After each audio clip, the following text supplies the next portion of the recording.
কলার বড়া বানানোর জন্য প্রথমেই কলাগুলোকে ভালো করে ম্যাশ করে নিয়েছি। এরপরে পরিমাণ মতো ময়দা দিয়ে দেব।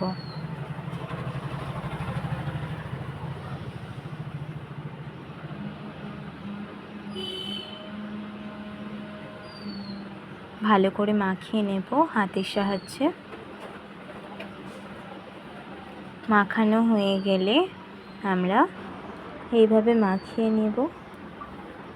এরপরে মৌরি দিয়ে দেব পরিমাণ মতো।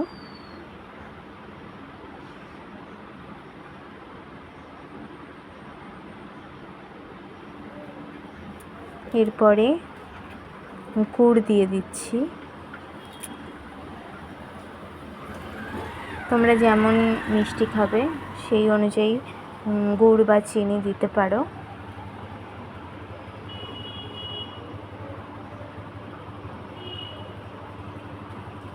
এইভাবে ভালোভাবে মাখিয়ে নেব পুরোটা।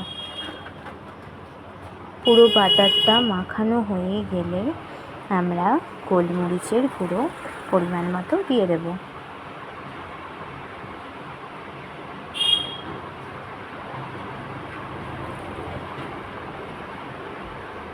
ভীষণ টেস্টি এই রেসিপিটা, তোমরা বাড়িতে অবশ্যই ট্রাই করো। পুজো পার্বণে ভীষণ চলে।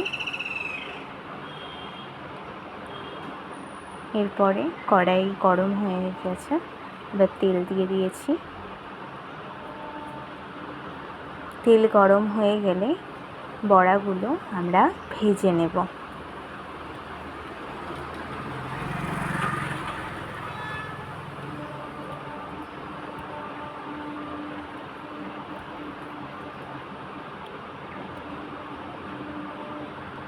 এরপর আমরা একটা একটা করে বড়াগুলো ফ্রাই করে নেব।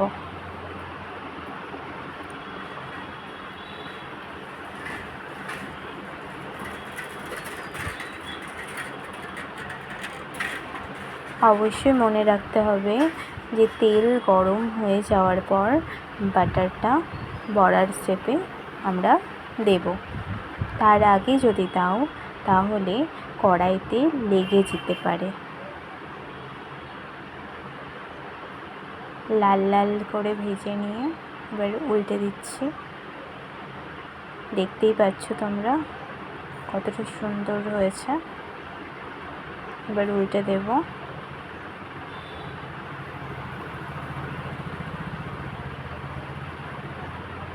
উল্টে দিলাম। দেখো এইভাবে লাল লাল করে পরপর ভাজতে হবে। এই বড়াটা ভীষণ নরম হয়, ভীষণ সফট হয়।